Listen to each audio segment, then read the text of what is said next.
साल 2024 की पहली एकादशी, सफला एकादशी। यह एकादशी बहुत ही खास है, जिसके बारे में आज हम पूरी जानकारी देंगे। एकादशी के बारे में आज हम आपका डाउट दूर करेंगे कि आपको एकादशी व्रत कब रखना है, 6 जनवरी या फिर 7 जनवरी को। परंतु वीडियो को पूरा देखिएगा, तभी आपकी कंफ्यूजन दूर होगी। तो आज की वीडियो में हम जानेंगे कि एकादशी कब है, कब रखें, व्रत का पारण कब करें, एकादशी और द्वादशी तिथि कब से कब तक है, पूजा का शुभ समय क्या है, राहुकाल का समय क्या है, व्रत का पारण किस दिन करेंगे, हरिवासन कब से कब तक है। सारी बातें आज की इस वीडियो में हम जानेंगे, तो आप अंत तक वीडियो में बने रहे दोस्तों। शास्त्रों में कहा गया है कि एकादशी का दिन भगवान श्री हरि का प्रिय दिन है, और इस दिन भगवान श्री हरि की पूजा करने से और व्रत करने से भगवान श्री हरि की प्रसन्नता हासिल होती है और उनकी भक्ति हासिल होती है। एकादशी का व्रत हर मास की कृष्ण पक्ष और शुक्ल पक्ष की एकादशी तिथि के दिन एकादशी व्रत रखा जाता है। इसे ग्यारस के से भी जाना जाता है। एकादशी के व्रत में विशेष तरह से भगवान विष्णु का पूजन किया जाता है। एकादशी का व्रत जो वर्ष में 24 एकादशी का व्रत होता है, वहीं पर अगर अधिक मास हो तो यह बढ़कर 26 हो जाता है। हर व्रत का अपना अपना विशेष महत्व माना गया है। इसी तरह से पौष मास में कृष्ण पक्ष में आने वाली सफला एकादशी व्रत का अपना एक विशेष महत्व है। सफला एकादशी के व्रत में भगवान विष्णु की नारायण स्वरूप का पूजन किया जाता है। इस एकादशी के द्वारा भगवान विष्णु को शीघ्र ही प्रसन्न किया जा सकता है। इस एकादशी के आराध्य देव श्री नारायण भगवान हैं। जिस तरह नागों में शेष नाग, पक्षियों में गरुड़, ग्रहों में सूर्य चंद्र, यज्ञों में अश्वमेध यज्ञ और देवताओं में भगवान विष्णु श्रेष्ठ है, उसी तरह व्रतों में एकादशी का व्रत श्रेष्ठ माना गया है। मनुष्य को 5 सहस्त्र वर्ष तपस्या करने से जिस पुण्य फलों की हासिल होती है, वही पुण्य श्रद्धापूर्वक सफला एकादशी का व्रत रात्रि जागरण सहित व्रत और उपवास करते हुए अगर इस व्रत को भक्तिपूर्वक रखा जाता है तो पुण्य फलों की हासिल भी हो जाती है। यह व्यक्ति के सभी तरह के पापों को नष्ट करने वाला है। दोस्तों, एकादशी व्रत की तारीख जानने से पहले जान लेते हैं कि एकादशी की पूजा कैसे करें। क्या है एकादशी की पूजा विधि? दोस्तों, वीडियो में बने रहे, इस वीडियो में संपूर्ण जानकारी दी जाएगी। दोस्तों, अब जानिए कि एकादशी की पूजा आपको कैसे करनी है और सफला एकादशी इतनी खास क्यों होती है। तो सफला एकादशी को जो भी जातक व्रत रखते हैं, उन्हें चाहिए कि एकादशी की एक दिन पहले यानी कि दशमी तिथि से ही व्रत के नियमों का पालन करें। दशमी तिथि के दिन जो कि सूर्यास्त होने से पहले ही भोजन ग्रहण कर लेना चाहिए और सात्विक आहार ही ग्रहण करना चाहिए। तामसिक वस्तुओं का उपाय बिल्कुल भी नहीं करना चाहिए। सूर्यास्त के बाद अपनी दांतों को अच्छी तरह से साफ कर लेना चाहिए ताकि आपके दांतों में कोई भी अन्न ना रह पाए। तो इस बात का आप ध्यान रखें और फिर रात्रि में ब्रह्मचर्य का पालन करते हुए भगवान के नाम का स्मरण करते हुए सोना चाहिए। एकादशी तिथि के दिन जो कि सुबह ब्रह्म मुहूर्त में उठकर क्रिया से निवृत्त होकर गंगा नदी में या घर के नहाने के पानी में थोड़ा सा गंगा जल मिलाकर काम करना चाहिए।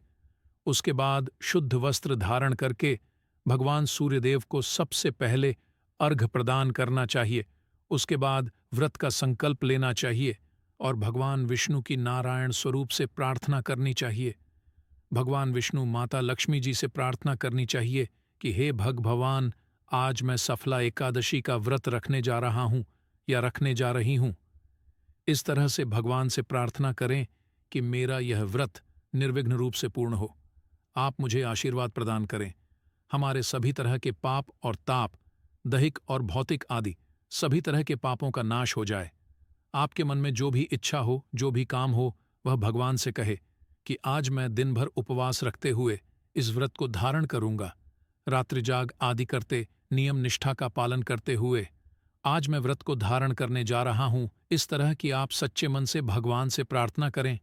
एकादशी का व्रत उपवास रखते हुए इस दिन अन्न और जल दोनों का त्याग करना चाहिए, और जो उपवास नहीं रख पाते हैं, जिनका स्वास्थ्य सही ना हो, वह एक समय फलाहार का सेवन करें। फलाहार में जैसे केला, दूध, सेब, संतरा आदि का उपाय आप कर सकते हैं। जो भी आपसे बन आप अपनी इच्छा अनुसार और श्रद्धा के अनुसार फलाहार का सेवन करें। और जब भी आप फलाहार ग्रहण करें तो सबसे पहले प्रभु जी हरि को उसका भोग लगा दें। उसके बाद प्रसाद के स्वरूप में आप उसे ग्रहण करें। एकादशी तिथि के दिन भगवान श्री हरि का सुबह शाम के समय पूरे विधि विधान से पूजन करना चाहिए। रात्रि में जहां तक हो सके आपको रात्रि जागरण करते हुए व्यतीत करनी चाहिए, और रात्रि जागरण करने से एकादशी के व्रत में पुण्य फलों की हासिल होती है। जागरण आदि का कार्य को करना चाहिए। अगले दिन द्वादशी तिथि के दिन दोबारा आपको सुबह जल्दी उठकर स्नान आदि करके शुद्ध वस्त्र धारण करके भगवान का पूजन करना चाहिए। इसके बाद आप आरती करें और उसके बाद आप ब्राह्मणों को भोजन करवाएं। ब्राह्मणों को दान और दक्षिणा दे, गरीबों को भोजन कराइए, वस्त्र आदि का दान कर सकते हैं। इसके बाद आप एकादशी व्रत का शुभ मुहूर्त में ही खोले। दोस्तों चलिए अब जान लेते हैं कि एकादशी व्रत कब रखा जाएगा। दोस्तों इस बार नए साल की शुरुआत होगी सफला एकादशी के साथ ही, और 7 जनवरी रविवार के दिन सफला व्रत रखा जाएगा। यह एकादशी पौष मास के कृष्ण पक्ष की ओर साल की पहली एकादशी है। एकादशी तिथि प्रारंभ होगी 6 जनवरी शनिवार की मध्य रात्रि 12:43 से, और तिथि समाप्त होगी 7 जनवरी रविवार की मध्य रात्रि 12:46 पर। दशमी तिथि के नियम का पालन शनिवार के दिन किया जाएगा। 7 जनवरी रविवार को सूर्योदय सुबह 7:01 पर होगा और सूर्यास्त शाम 5:51 पर। अभिजीत मुहूर्त का समय दोपहर 12:01 से 12:44 तक रहेगा। अमृतकाल दोपहर 1:03 से दोपहर 2:21 तक होगा अभिजीत। और अमृतकाल का समय पूजा पाठ, उपाय या मंत्र जाप के लिए, दान आदि देने के लिए बहुत ही उत्तम मुहूर्त माना जाता है। राहुकाल का समय, जो कि अशुभ मुहूर्त होता है, शाम 4:30 से 6 बजे तक रहेगा। द्वादशी तिथि प्रारंभ होगी 7 जनवरी रविवार की मध्य रात्रि 12:47 से। साथ ही हरिवासन का समय भी शुरू हो जाएगा और द्वादशी तिथि समाप्त होगी 8 जनवरी सोमवार की रात 11:29 पर। 8 जनवरी सोमवार को सूर्योदय सुबह 7:01 पर और सूर्यास्त होगा शाम 5:51 पर। अभिजीत मुहूर्त दोपहर 12 से 12:54। अमृतकाल सुबह 11:41 से 1:01 तक, और राहुकाल सुबह 7:30 से 9 बजे तक रहेगा। अब जानिए एकादशी व्रत के पारण मुहूर्त के बारे में और हरिवान समय समाप्ति के बारे में। तो 8 जनवरी सोमवार को सुबह 7 बजे हरिवासन का समय समाप्त हो जाएगा। इसके बाद से आप उपवास खोल सकते हैं सुबह 7:01 से 10:45 के बीच में। मान्यताओं के अनुसार हरि के समय व्रत नहीं खोला जाता है।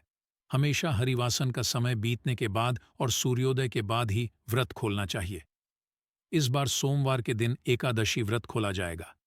अगर आप सोमवार का व्रत भी रखते हो और एकादशी का व्रत भी आपने रखा हो, तो सुबह के समय आप पूजा करके केवल तुलसी पत्र, जल से और फल से अपना एकादशी का व्रत खोल सकते हैं और दूसरा व्रत भी प्रारंभ कर सकते हैं।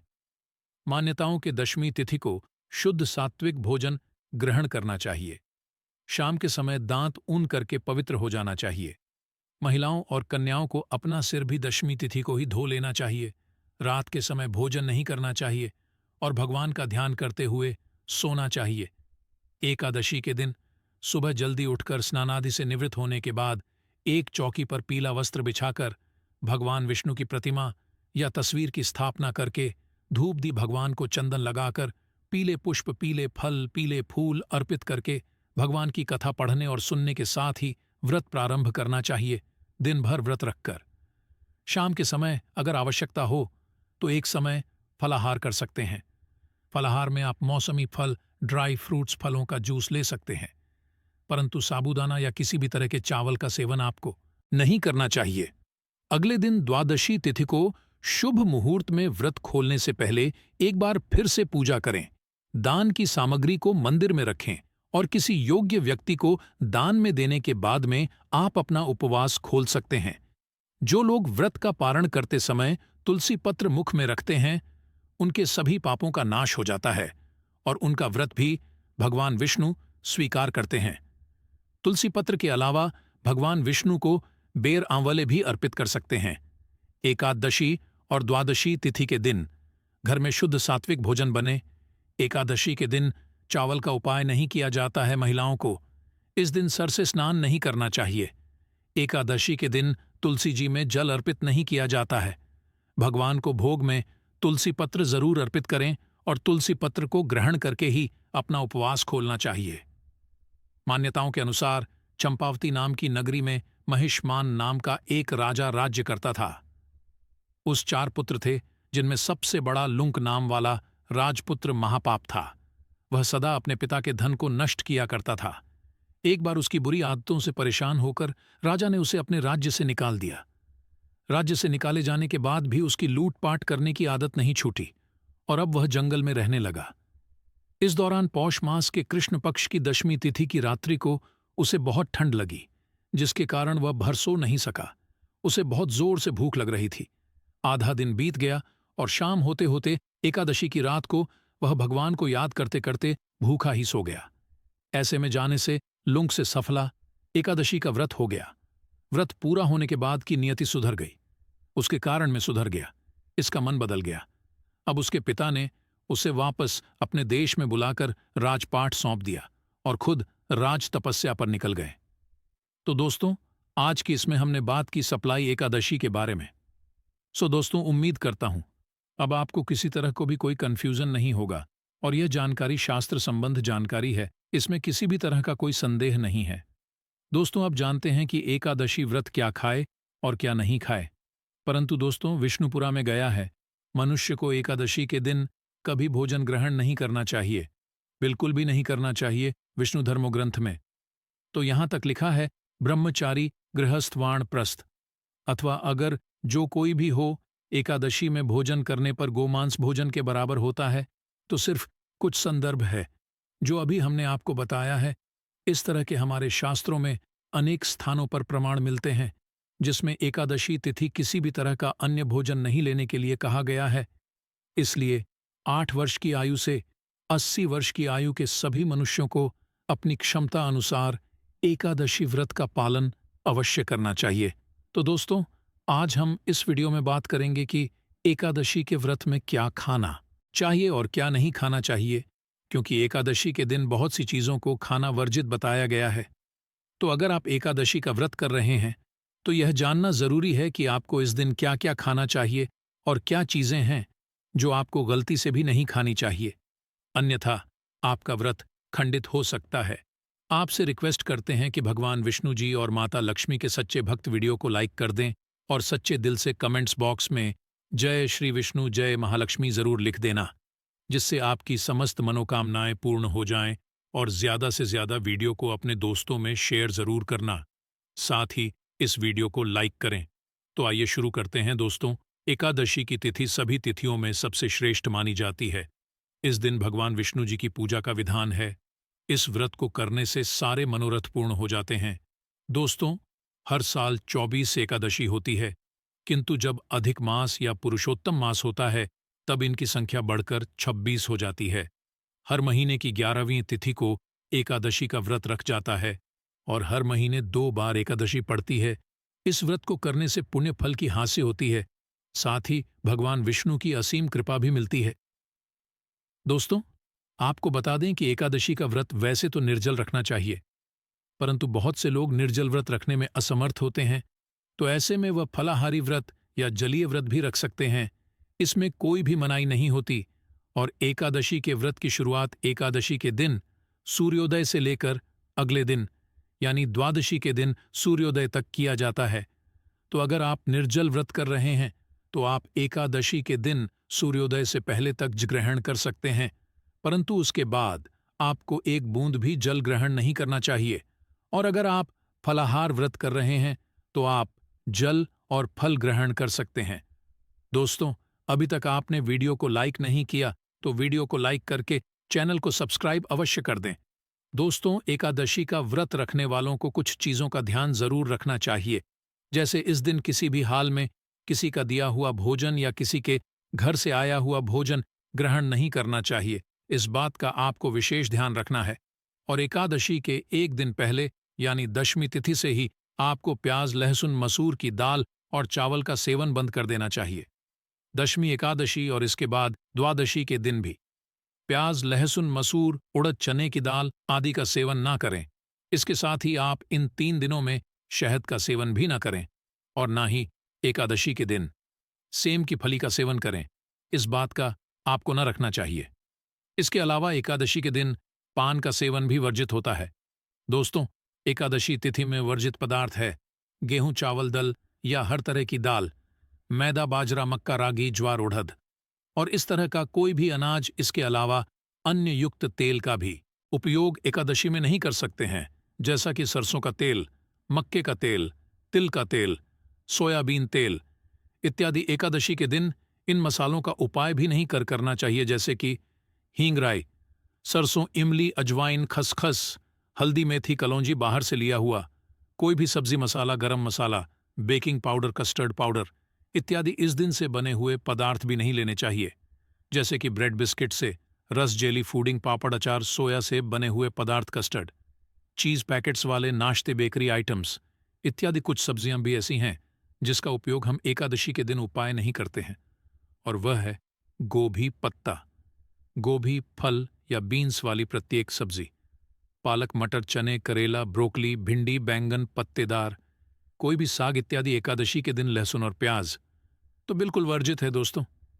एकादशी के दिन मूली, गाजर, सलजन, पालक आदि भी ना खाए। इस व्रत में कोल्ड ड्रिंक्स, ताला भोजन, आइसक्रीम, डिब्बा का बंद खाना या पैक्ड फलों का जूस, ये चीजें भी नहीं खानी चाहिए, अन्यथा आपका व्रत खंडित हो सकता है। वैसे तो निराहार रहकर ही एकादशी का व्रत करना चाहिए। अगर आप नहीं है तो एक बार फल आहार करें। आप फल या घर में निकला हुआ फलों का जूस, दूध, चाय का सेवन करके अपना व्रत कर सकते हैं। फलों में आप केला, आम, अंगूर आदि ले सकते हैं, और सूखे मेवे में जैसे बादाम, काजू, पिस्ता आदि का सेवन कर सकते हैं। आप एकादशी के व्रत में सभी तरह के फल, चीनी, कुत्तूम का आटा, आलू, साबूदाना, शकरकंद, नारियल, दूध, बादाम, काली मिर्च आदि का सेवन कर सकते हैं। और अगर आप नमक के बिना व्रत करने में समर्थ नहीं हैं, तो ध्यान रखें कि आप सिर्फ सधा नमक का ही इस्तेमाल करें। आप व्रत वाला नमक यानी सेंधा नमक खाएं, न कि सफेद नमक। इस बात का आपको ध्यान रखना है। परंतु एकादशी के व्रत में आप सभी तरह के अनाज जैसे चावल, बाजरा, गेहूं, जो मैदा, बेसन, उनसे बनी वस्तुएं, उड़द, मसूर दाल और उनसे बनी चीजें, मटर, सेम, सुल, जम, गोभी, गाजर, पालक, मूली, ये सभी चीजें एकादशी में खाना वर्जित होता है। अगर आप गलती से भी इन चीजों को खाते हैं तो आपका व्रत खंडित माना जाता है। और इसके अलावा आप एकादशी के व्रत में मेथी, हींग, सरसों का तेल, सौंफ, इलायची, इमली, लौंग और जायफल आदि मसालों को भी वर्जित बताया गया है। आप इस दिन बेकिंग पाउडर, बेकिंग सोडा, सफेद नमक, कस्टर्ड से बनी चीजें या मार्केट में उपलब्ध खाद्य पदार्थ या पेय पदार्थ या बाहर की मिठाइयां, यह सब नहीं खा सकते। इन सभी चीजों से आपका व्रत खंडित माना जाता है।